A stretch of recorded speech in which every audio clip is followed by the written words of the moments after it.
Now then everyone, you join me today with my friend Ash. I've mentioned him in previous videos, but he's never actually made an appearance yet. His M3 track car has been in storage for the past 8 months, and he's just pulled it back out again. Unfortunately, he's actually from this area, but he's moved to Warwick and he's back up north again because his car was stored up north. So we're going to take a little poke around it, and it's in some ways it's similar to my car, but I guess other than the chassis in a similar colour, it's pretty different. Ash. All right. Now then. So 2004. Yeah. E46 M3. Yeah. The Mola red. Yeah. And I think that's where the similarities stop. Yeah, just about. This car is 550 horsepower as opposed to the sort of standard 320, 330, 340, wherever you look on the internet. Yeah. It's different. So it's basically got over 200 horsepower more than the standard M3. But it's also 350 kilograms lighter as well. Yeah, somewhere around so there. It's somewhat of a significant jump from, I mean, removing 350 kilograms would always have been what I would have wanted to do with mine, but with it being a daily, I didn't want to compromise it too much. It's a different animal, isn't it? I mean... Oh yeah, it's a completely different kettle of fish, And the numbers, I guess, I mean, it's more powerful and lighter than the GT3 RS, if you want to look at it that way. It's quite significant, isn't it? And I think it'd outbrake one as well. Yeah, I reckon it could as well. Them BTCC APs are mental, absolutely mental.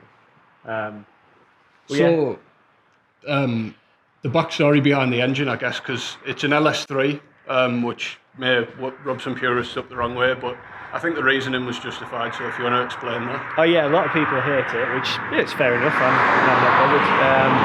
So we've got a 0 mile LS3 crate motor from America. We modified that with cam, valves, springs, we've done baffled sump, etc. So kind of the usual stuff you would want to be doing for a track car. And that's replaced my S54, which unfortunately exploded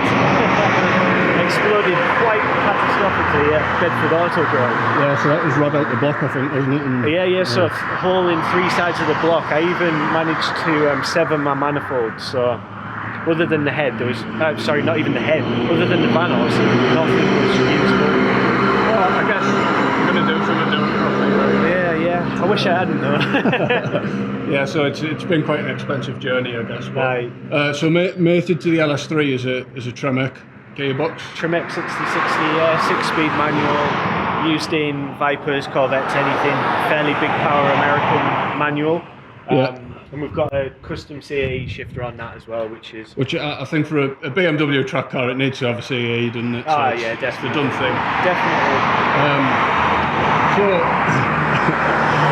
I mean, bodywork-wise, I had a little bit of an incident at the Nurburgring, and I think we need the picture, though. We're going to have to have the picture. Oh yeah, you can drop it in. As you can see, obviously the car is visually significantly different from a standard E46 M3. I mean, you've got the GTR style bonnet, the bumper, and the wings are modified, the rear bumper's modified, there's a CSL boot lid, carbon roof, and I think there's a bunch of other details that sort of you'd only pick out as you walk around the probably. car. There's a lot of sort of custom bits thanks to the guys at Motorworks, Luke and that on the paint, making stuff actually fit, because a lot of these parts they're not the best quality really, but at the same time, how much is an OE CSL bumper? $5 grand? More than likely, yeah. I mean, the boot lid alone is now like 2,800 quid. Yeah, so I think I probably got the bumper and the boot lid for 500 quid, so it's just a no-brainer. And they're made for race cars, you know, sometimes they get shunted and you need to be able to just replace them. So. Exactly. And I did actually, in a previous iteration of the car, had OEM CSL boot lid, but if you're going to bolt a wing and stuff on, it feels horrible to be cutting into expensive bits like that to me, so it makes sense to get something that's A bit lighter and B a lot cheaper. Yeah, it makes absolute sense. So I think you are like anyone, a bit of a wheel snob. You have to have the right wheels, don't you? Yeah. I mean, I'm pretty chuffed with these. I've had T37s, I've had E88s, I've had Advan RSs, but for the money and the weight and the strength, NT03s, I don't think you're going to beat them. And they really suit this car. That's the main thing, you know. I love RPF01s, but they just don't suit an E46 for me. No, I mean, they sort of suit the like smaller hatches and stuff and smaller cars, I think. Yeah. And Japanese gear as well, like S2000, RPF01's the wheel, innit? Yeah, but it just doesn't work on an M3 for me, so that's why I ended up with these. And underneath them, as you mentioned, the AP BTCC. Yeah, so those things grab. I was surprised on the way down here. So you bang for buck parts. I do not think you could beat these APs. They're a joke, and again you can get discs and pads for 50 quid. Like, what other brake kit would allow that? I mean, you know, the cheaper brake kits, you know, like the sort of the K-Sports and the Brembos and stuff that like people adapt from other cars. Yeah. The discs and pads are going to be more expensive. So in the long run, if you're going to be using the car on track, nothing makes more sense than using them. Well, I did used to have K-Spots, and I think I looked at a full set of replacement bits, and it was going to be about £1,000, which is nearly halfway to a kit. So, and the bite is ridiculous. Yeah. I mean, when you combine that with like you're on Cup 2s at the moment, so a wider Cup 2 on the front, 350 kilograms less, and real brakes. Yeah. It's like a big difference. Oh, it's crackers. It's night and day versus a standard car. But yeah. So interior wise, I mean, I will run some clips over the top and stuff too, but you've got retrimmed seats. For the M fabric. We did some M fabric stuff just as a nice homage. Half dash. We've got a tiny demist in there, which works really nicely. Snap off steering wheel. Of course, no aircon. No aircon, unfortunately. Blows. And it probably doesn't look warm, but it's bloody warm in there. Yeah. So like 21 degrees today. It's pretty warm in the car. So. Yeah. In the cage. Yeah. So full safety devices, full FIA, MSA, crazy spec cage. That was done by the lads over at SS Auto Works in Hull. Other than that, we did a flat floor at the rear, etc. I think it was twofold. We wanted to save a bit of weight where we could, simplify everything, and it's a hell of a lot easier to tie in a new subframe area to flat metal than the crazy sort of uppy down stuff you've got. The crazy stuff that doesn't really work anyway. Yeah, exactly. Exactly. So the subframe obviously is a known issue. Well, the subframe mounting points are a known issue with this car. But obviously when the cage is tied in, you're never ever going to have that issue. No. The caveat of that obviously being to drive this car with everything being very solid and the drive line being very direct, it's almost like quite clunky and very clunky, very mechanical. We're solid bush to the diff, etc., which is quite a common thing to do now, but because I've got the flat floor, I've got no sound deadening, you get a lot of diff line, you get a lot of you just get a lot of road noise, really. But once you get up and moving, it's fine. Yeah. It does what it's supposed to do. Exactly.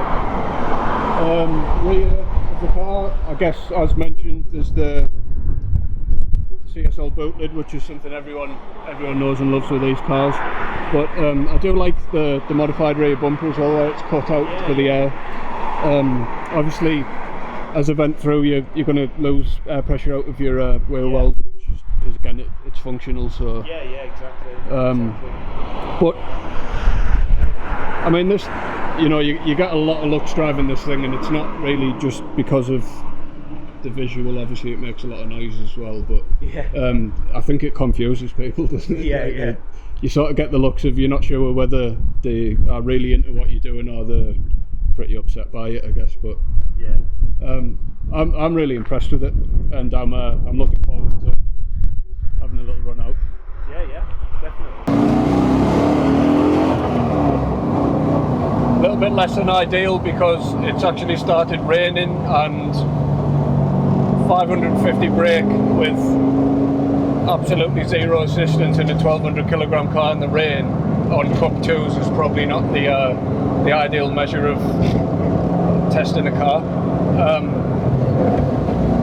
However, it feels strange because obviously the E46 is a very familiar platform to me. I think in total between, I mean obviously I've had a few non-Ms as well, which I'd probably done maybe 10-20,000 miles in, but I've actually done probably 30-40,000 miles in my M3, and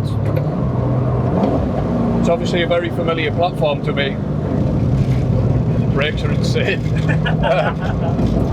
But obviously looking down, I'm seeing the same clocks and dashboard and familiar surroundings, but it's a completely different experience. The torque this engine delivers is insane. I mean, I'm rolling at say 40 mile an hour now. Sorry, oh no, 60. Yeah, you're always going a lot faster than you think you are in this car. But like you can touch on the throttle and it just picks up. It's absolutely wild. Like the difference in power delivery in comparison to an S54 that you really have to rev to get the power out of. And obviously combined with the lighter weight, it's just a whole different ball game.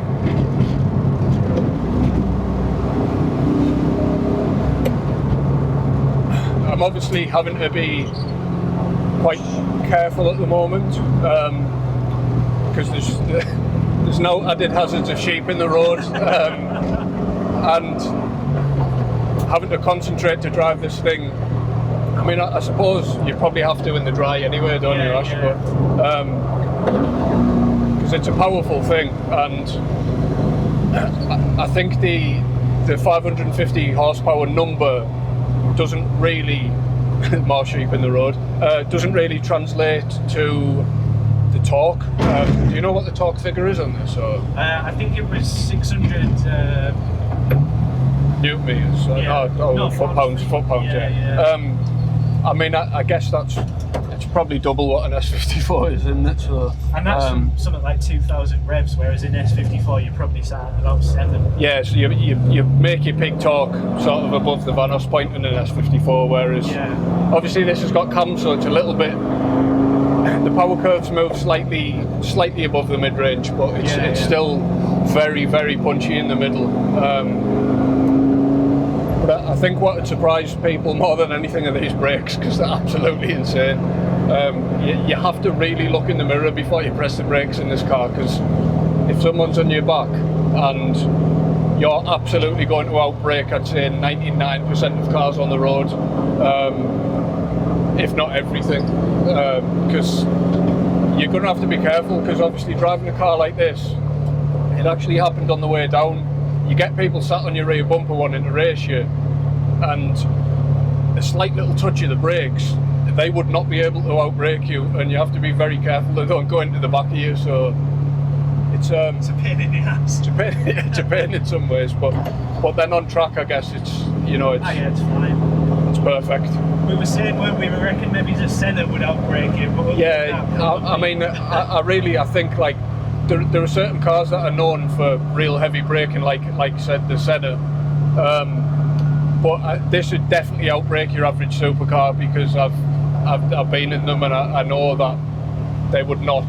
I mean, there's no one behind me at the moment, but it's a bit too wet to give you a demonstration at the moment. But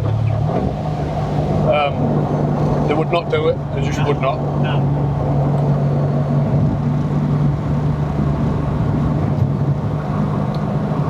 Yeah, I think I'm going to have to try pretty hard to resist temptation to get a bit silly with mine, because I've got other things going on in life at the moment, so.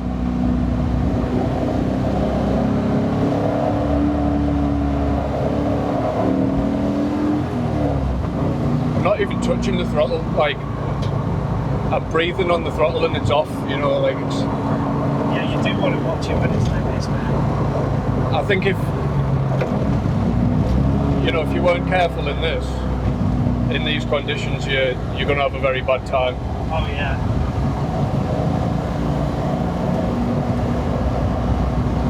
Yeah, don't give it any thought. Because the E46 is it has a lot of mechanical grip as a standard car even, and I think the power delivery of this would catch it out pretty easily. It does, 100% it does.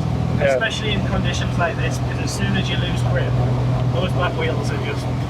Yeah, I mean the Cup 2s are not really the best wet tyres, are they? But like, I don't know, I feel like, you know, like something like a GT3 as like a sort of fairly standard road car which uses those tyres would be a lot more forgiving in the wet than this is. Yeah, definitely. But yeah, I'm impressed. I really like it. I'm just a bit gutted about the weather really, because it was fairly nice on the way down, wasn't it? It's like 21 degrees and sunny. I'm absolutely gutted. I think we'll try and next, like when I'm finally not at work, when you're doing the track day, I'll try and sign up on the same one, I guess. The car's on KW Club Sports. Yeah, and it's got Schirmer's spring kit and helpers and whatnot. Yeah, so it's the two-way, No, I think they're just one way. one way. Yeah. So I mean, the KW Club Sports are really good coilovers, and obviously the spring rates are they're definitely more suited to a track car. Obviously, being the Schirmer spring rates, the cars they build are all much lighter than a standard M3, so it's definitely more suited. But I'd guess that this is probably lighter than the ones they build. I'm not sure, to be honest. But Yeah, I mean the majority of their stuff seems to be a little bit more club sport, more actual race cars. So yeah. the majority of stuff is going to be set up for your gentleman races, and this certainly isn't that. Yeah, so I think it's not like it's not in any way a crashy or nasty ride, I'd say, but I think it might even benefit from softening up a touch, just purely because of the weight loss in the car. Yeah. And especially for our roads. But obviously it's a track car, but quite often, and you did used to drive the ring quite a bit, didn't you? Yeah.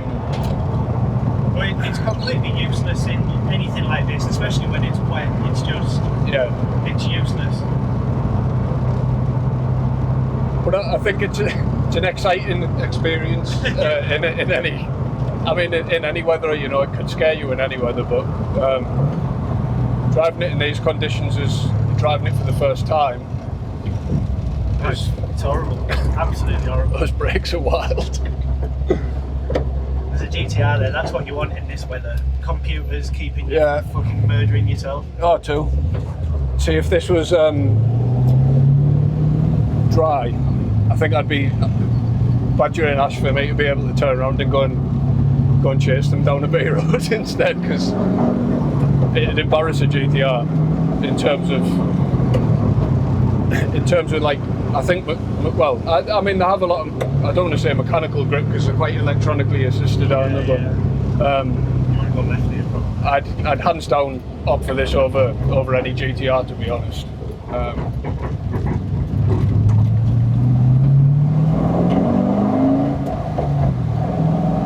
And it sounds pretty wild too. You get a lot of noise inside because all of those solid bushings and stuff. Yeah, there's a lot of resonance as well, isn't there? But it's not really a problem, I don't think. You know, if you use this as a weekend toy, I'd absolutely not want to daily drive it. But, no chance.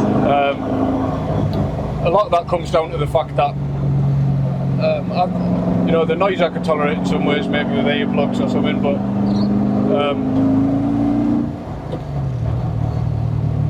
yeah, it's just not practical trying to climb in and out cage. You know, the harnesses, the bucket seats.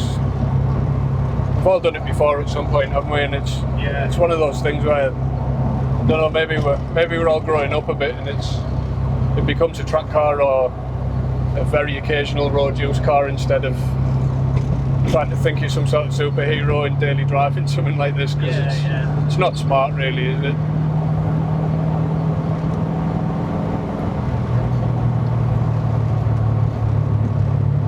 So I think I'll close this out in saying that we'll definitely be back to do something else, because I'm a little bit disappointed that the weather's sort of got the better of us. I would have liked to have got some good flybys and stuff to get, you know, so you could really hear this thing when it opens up. So we'll have to do something again, Ash, I think. Yeah, definitely. Maybe even a track day. But it just, I just seem to be at work every single time you're doing one.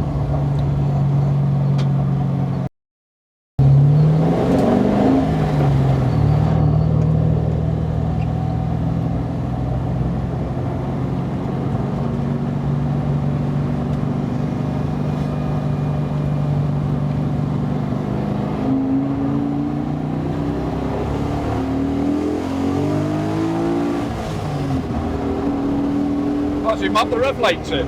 Yeah. Oh, that's sick. Yeah. I thought, like, obviously because the revs were different, it wouldn't, you know, like it wouldn't light up correctly, but it works. Oh, they mapped it in, yeah. Oh, that's sick. What? It's mad, isn't it? It got up on the tyres there, definitely. Like, but it's still like I said, like the E46 seems to be able to put power down well. Yeah. So like as soon as you get a dry bit of road, it can put it down, can't it? Yeah. Well, we've stopped back. We made it back alive, Yeah, which is the main thing. But it's a bit of a shame about the weather. But I think I got at least a feel of what the car's about. Yeah. As I sort of said, it's way more immediate and direct. Everything's sort of solid and fixed, isn't it? So obviously with the weight, you can tell the weight difference pretty dramatically. The steering's more direct with the purple tag rack and the solid coupler and stuff. The gear shifts are like immediate and completely as direct as you can. It's like a bolt action rifle, isn't it? It's wild. But I think more than anything, the brakes are just like, they're mental. They're absolutely mental. But the mid-range power is like a whole different ball game. Like it's way different to any other E46 I've driven. But yeah, I just want to say thanks, Ash, because obviously you put a lot of time and money and stress into this car, and it's stressful when you're in the passenger seat, I'll tell you that. Yeah, I mean, obviously, I only touch the throttle in places. I think I only put my foot down once. Yeah.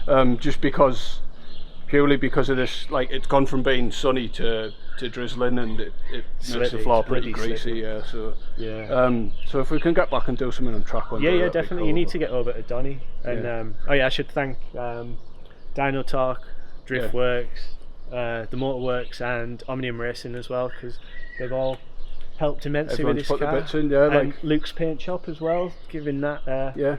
Unfortunately though, it's getting absolutely.